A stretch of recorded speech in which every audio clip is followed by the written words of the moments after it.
House of Delegates member, District 21, Ron Villanueva. Ron, good to have you, man.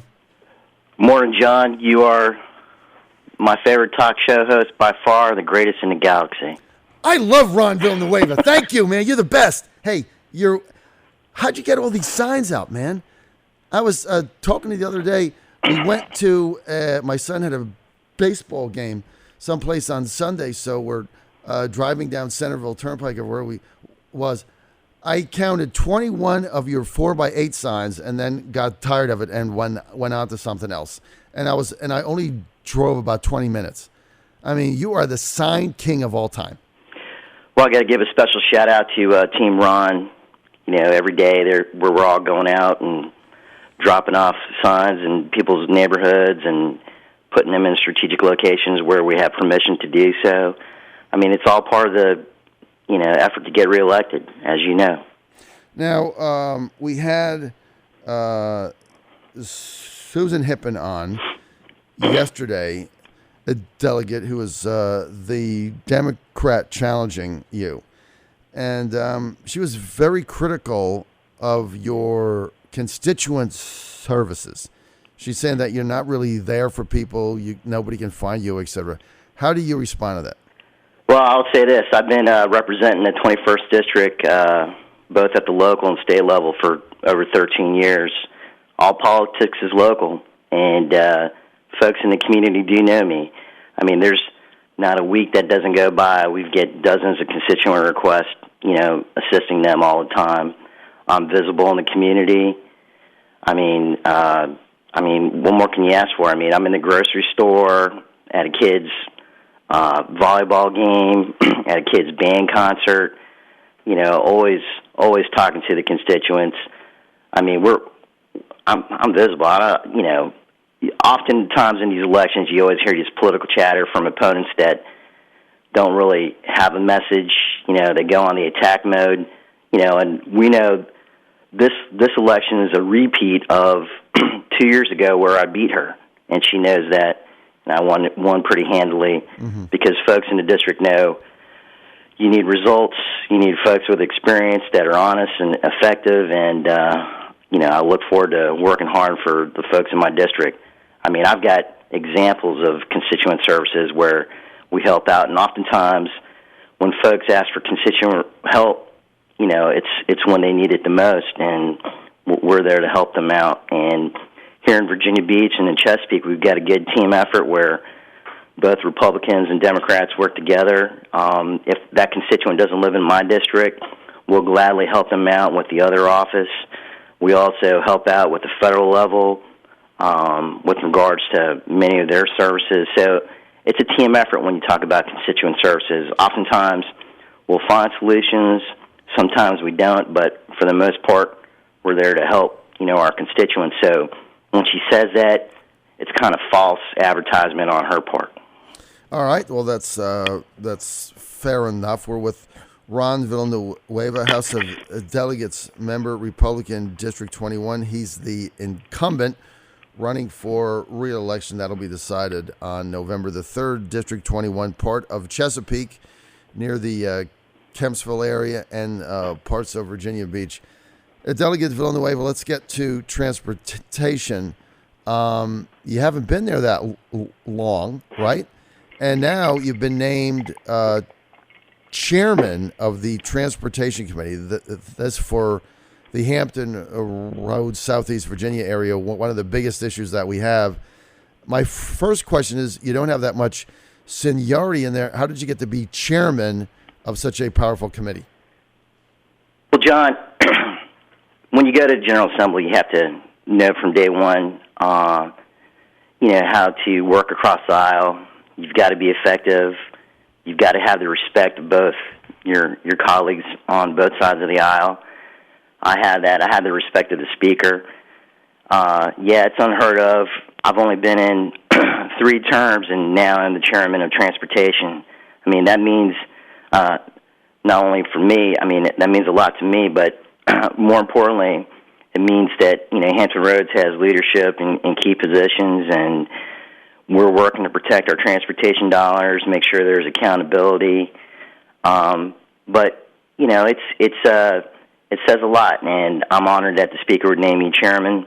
Again, I have respect of my colleagues in the House, both Democrat and Republican. Okay, well, there's an old saying, Delegate Villanueva, with great responsibility comes, you have to deliver it back. So you're incoming chairman of transportation going into this session in 2016. You're going to be in the majority, obviously. What is Ron Villanueva going to do in transportation as it relates directly back to Central and Southeast Virginia? All right. John, good question. As chairman of transportation, number one, foremost, is my job is to help make sure Virginia progresses further. Over the last several years, you've seen we finally have good transportation funding. We put a transportation formula in place this past year. We put new accountability measures in our public-private partnerships and our funding formulas. So now all these localities and all these regions know, what percentage of money they're getting. In years past, it was kind of like a puzzle. It was a lot of horse trading, but there's more definitive measures now. Me, as chairman of transportation, particularly coming from Hampton Roads, one is I will be their top advocate. I will be advocating the stronger relationships in our ports. As you know, our port is our main one of our main economic drivers. Here in Hampton Roads, we have some priority road projects that we need to get underway. You're seeing a lot of movement in our secondary and urban roads and our bridges, and that's because of strong leadership. And by the way, John, I did serve as vice chairman for the past 4 years. Okay, so let's and we acknowledge that. Let's look at the widening of 64 on the peninsula that we talked a little bit about yesterday offline. Terry McAuliffe is taking full credit for this. Obviously, if I was him, I would as well. Give us an update on it. Anybody that's driven up there, like I have to do today, whenever you go up 64 and it starts narrowing down, it's always a bottleneck. When is this actually going to be done? It's pretty funny when people take credit for what other people do, but bottom line is we're getting it done. 64 on the peninsula has been on the books for quite some time. I travel that frequently, and it's good to know that the groundwork for that design work's is ongoing, and we're going to see expedition of that project. Everyone knows it gets bottlenecked coming into Hampton Roads, and that's one main component of it. Now, what about this debacle on Route 460? Right? I mean, it was such a great idea. On paper, made sense. Puts another artery in there, make it a super highway. That blew up, $300 million down the drain. What happens now? Well, you've got to, when you look at that particular project was done before we even had transportation funding. So Governor and his secretary, then Secretary Connaughton, had to figure out a way to incentivize the public-private partnerships that went on. This past year, I was co-sponsor of Chris Jones's 1886 bill that put more accountability measures. We carried that through the House Transportation Committee, and what that does was anytime you have a public-private partnership, it's got to go before the General Assembly and extra oversight, extra scrutiny on the deal to make sure it doesn't change. On that 460 deal, it was advertised as a public-private partnership, and then it morphed into a design-build contract without General Assembly oversight. This is where we put in these new measures, and I don't think you'll ever see that mistake happen again. When you look at the 460 corridor, you've got to scratch your head and go, yeah, that would have been a good corridor, to do, but it wouldn't have been your higher priorities. That money should have been diverted towards, again, extending the other half of 64 up to Richmond, which is going to be phase 2, that 64 widening. Well, I mean, look, you can't. I think if you just widen 6, I agree with you. I always question the legitimacy of the 460 project, not because of what happened, but because why wouldn't you just take that money and just add a lane both ways on the 64 each way, and that would solve a lot of the issues that we have if you could extend that all the way down to 295, obviously. Because that bottleneck is real, and I think it hurts tourism. I think it destroyed that track, Colonial Downs. I mean, you just couldn't get in there or out of there. And so let's get back. I've got a couple more minutes. If you get reelected, you're chairman of transportation. January, you've got a long session coming up. What are your 2 or 3 top priorities? Well, the work's already started for me as chairman of transportation. Granted, I've got to get reelected first, but since I was appointed in May, I've had to travel all across the state and do an inventory of everyone's, priorities. For instance, when you go to Northern Virginia, the Dulles corridors, they're our main priority.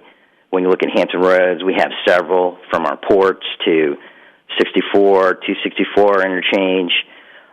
When you look at Roanoke, they have 81.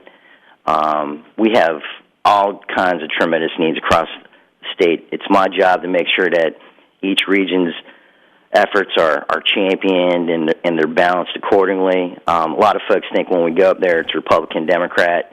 It's more regional and different, and that's what I stress to everyone. My opponent thinks, it's more partisan, but it's not. It's really helping to cultivate, Virginia regions to make Virginia whole.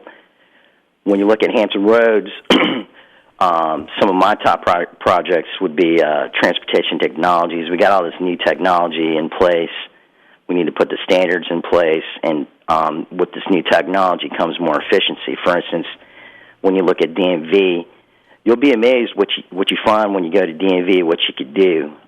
They have the most integrated and up-to-date computer systems in the state. You're going to be seeing a lot more services come their way, and what that means is more efficiencies in other departments and even more cost-cutting measures. We've seen this past year the birth of Uber and Lyft. That was a bill that I carried and helped to create a new industry, but more importantly, it helps passengers move more frequently in our transit. We have higher speed rail goals. That's another one. When you look at what Virginia's trying to do with North Carolina, we've got a good partnership with them. When you look at North Carolina, obviously they're way more advanced with regards to transit and transportation than we are. So we have to play catch up. So we're putting the standards in place there. When you look at our ports, we've got efforts to dredging and logistics, more importantly, marketing. So we have a number of things to do in transportation. Well, it sounds like you're going to have your plate full. Delegate Ron Villanueva, I've got a minute. What is the compelling reason for voters to reelect you, Ron, back to the House of Delegates? John, I'm the proud son of 2 immigrants that immigrated from the Philippines in the late 60s. My dad was a Navy man. My mom was a nurse, and they taught me early on to be involved in our community, in church, and help make a difference. And, I take that to heart. And I wouldn't be up in Richmond if I didn't think I was helping to make a difference on behalf of all our families. I think my record shows that. I'm pretty sincere and genuine and realistic, and that's the reason why I got the respect of my colleagues. I got the respect of the folks that are in our district, and hopefully in November they'll reelect me on November 3rd.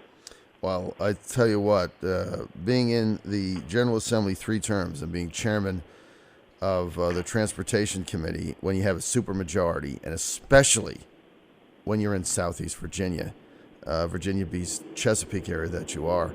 Look, I mean, it is what it is. That's a big responsibility, big job, and a big asset for anybody that's lives on the east side of Richmond, no question. We want to thank Delegate Ron Villanueva for being with us. What's your website, quickly? John, it's ronv21.com or delegatevillanueva.com. Folks could Facebook me, Twitter me. I'm pretty accessible. I'm in the district all the time, visible, working for solutions. And like you say, we need common sense for the Commonwealth. Victory in November. Good to have you with us.